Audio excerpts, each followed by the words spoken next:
جی بسم اللہ الرحمن الرحیم، السلام علیکم۔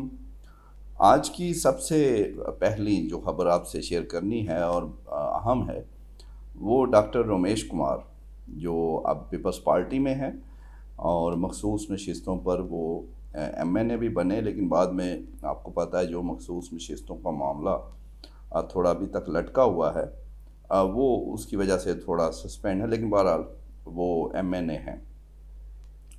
اور آپ کو پتہ ہے کہ وہ اسٹیبلشمنٹ کے بھی قریب سمجھے جاتے ہیں، اور ہر دور میں وہ پارٹی بھی جو انہیں کہا جاتا ہے وہ پارٹی بدلتے ہیں، پی ٹی آئی میں بھی رہے، نون لیگ میں بھی، اور اب وہ پیپلز پارٹی میں ہیں۔ تو اس لیے ان کی بات اکثر یہ پریڈکشنز کرتے ہیں اور وہ موسٹلی چیزیں ہو جاتی ہیں۔ تو اب انہوں نے بڑی کلیئر کیٹیگوریکلی یہ کہا ہے کہ موجودہ حکومت کے دن پورے ہو چکے ہیں اور وہ بڑی سخت مشکل میں ہیں، اور آگے چل کے کچھ دنوں بعد، ایک دو مہینوں بعد ایون، وہ ان کی مشکلات مزید بڑھنی ہیں۔ ایگزیکٹلی انہوں نے کہا کہ چاہے آئی ایم ایف ہو جائے، یعنی اس سے مل جائے آپ کو پیسے، چاہے موڈیز کی رپورٹ اچھی آ جائے، کچھ بھی ہو جائے، پھر بھی شہباز شریف حکومت کو وہ مشکلات میں دیکھ رہے ہیں اور ان کی مشکلات مزید بڑھیں گی۔ اور انہوں نے کہا حکومت جائے نہ جائے لیکن یہ کامیاب ہوتی نظر نہیں آ رہی۔ تو جب کامیاب ہوتی نظر نہیں آ رہی تو اس کا مطلب یہی ہے کہ وہ خطرے میں ہے، اور انہوں نے کہا کہ شہباز شریف کو وہ نہیں دیکھ رہے کہ ان کے ہاتھوں کو ملک کی تقدیر بدلے۔ بہت کلیئر اور صاف صاف باتوں میں رمیش کمار صاحب نے یہ کہا کہ اب نون لیگ کی حکومت یا پی ڈی ایم 2 کی حکومت، جس میں پیپلز پارٹی بھی پارٹنر ہیں، اور اب تو بہت زیادہ ایکسپوز ہو چکے ہیں، وہ آگے آپ کو وہ بھی بتاتے ہیں تو اس لیے ان کے حالات جو ہیں وہ خراب ہیں، اور انہوں نے کہا کہ کچھ تو آپ کو 10-15 دن بعد بھی مزید کنفرم ہو جائے گا ان کا جانا، اور پھر اگلے 2 مہینوں میں تو مزید چیزیں ان کے حق میں نہیں ہوں گی، اور ان کا ٹھہرنا یعنی رہنا حکومت میں نون لیگ کا وہ مشکل ہے۔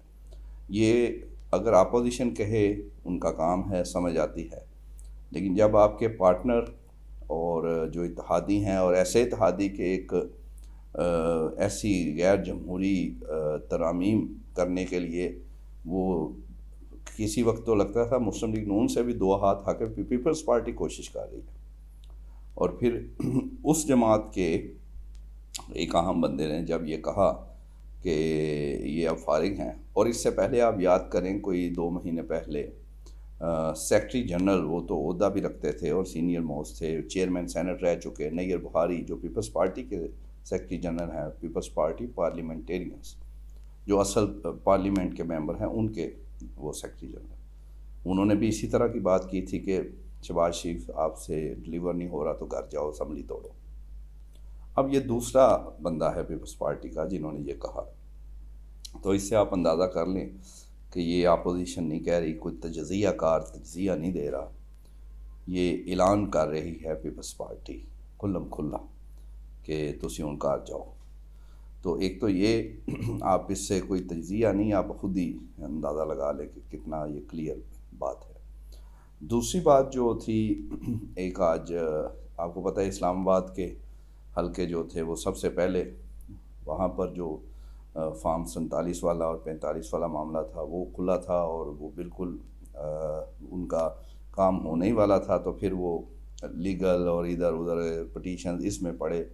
تو اب آج اسلام آباد ہائی کورٹ نے فیصلہ دیا کہ یہ جو 3 حلقے ہیں جو ٹریبونلز بدل دیے گئے تھے، وہ اس کو انہوں نے معطل کر دیا، ختم کر دیا، کالعدم کر دیا، اور واپس الیکشن کمیشن کو بھیج دیا کہ پھر آپ دوبارہ دیکھیں اور فیصلہ کریں۔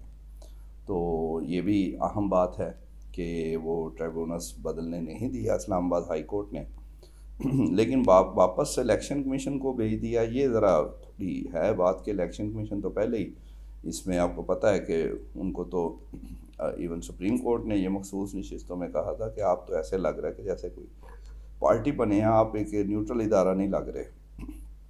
تو اس کا آپ اندازہ اس سے لگائیں کہ اگلی جو تیسری خبر ہے کہ 3-4 دن ہو گئے ان کو وہ وضاحتی فیصلہ سپریم کورٹ کے 8 ججز کا آ گیا مخصوص نشستوں پر. الیکشن کمیشن کو کلیئر کہہ دیا کہ آپ نے یہ نوٹیفائی کریں، یہ 41 ممبر جو ہیں یہ پی ٹی آئی کے ہیں.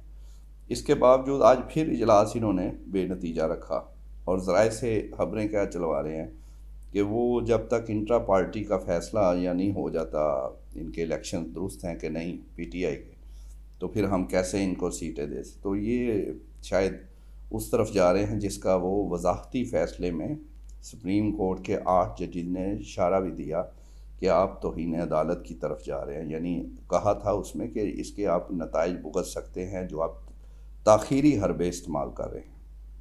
تو اب تو بہت کلیئر ہو گیا کہ 4 دن پھر 3 اجلاس کر کے اور نتیجہ یہ نکال رہے ہیں، یعنی وہ نوٹیفیکیشن نہیں کر رہے.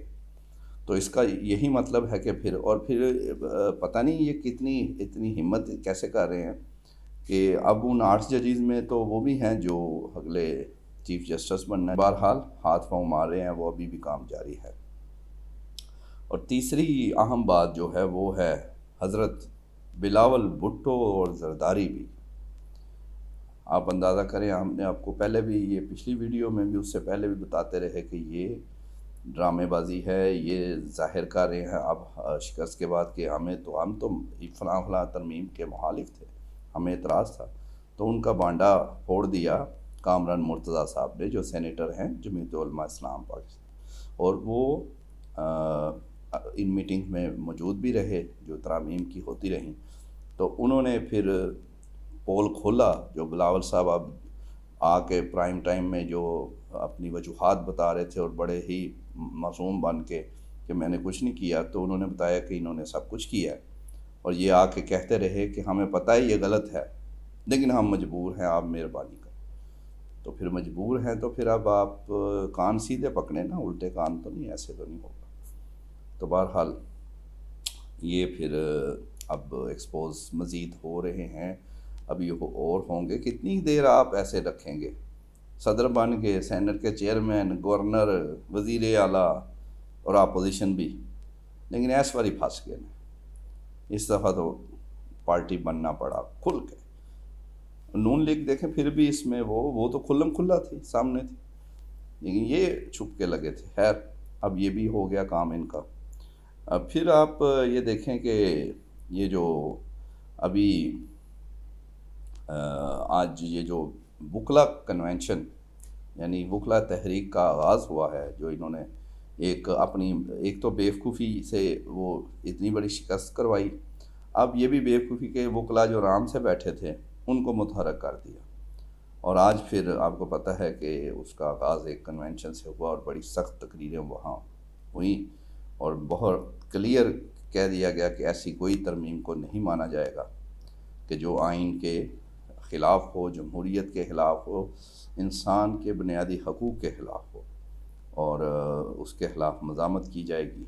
اور ساتھ کچھ ایسے نعرے بھی لگے جو کچھ دن پہلے تک نہیں تھے، سینہ بسینہ چلتے تھے، لیکن وہ نعرے اب وہ بھی انہی کے اس عمل کی وجہ سے، جو ترامیم کا، اور جو کچھ شخصیات جن کو فائدہ ہونا تھا ان ترامیم سے، وہ ایکسپوز ہوئے. اور ان کو بھی پتہ ہے کہ رانا ثناء اللہ صاحب نے ہمیں انٹرویو میں کچھ دن پہلے ہی ایکسپوز کر دیا تھا، جب انہوں نے بتایا کہ وزیر قانون اعظم نذیر تارڑ اور اٹارنی جنرل سے چیف جسٹس قاضی فائز عیسیٰ صاحب نے میٹنگ کی، اور میٹنگ میں کہا کہ میں اکیلا نہیں لوں گا ایکسٹینشن، ہاں اگر آپ سب کی عمر بڑھا دیں تو ٹھیک ہے. تو وہ پھر اس نے بہت جو ہے وہ کام جو ہے اٹھا دیا تھا، آپ کو یاد ہے. پھر اس کی وضاحتیں 2 دفعہ آئی چیف صاحب کی، لیکن معاملہ تو وہ تو وہیں ہے. اب تو بہت کچھ ایکسپوز ہو چکا ہے. تو بہرحال آج یہ ضروری چیزیں تھیں. انشاءاللہ کل مزید اپڈیٹ کے ساتھ حاضر ہوں گے. Thank you.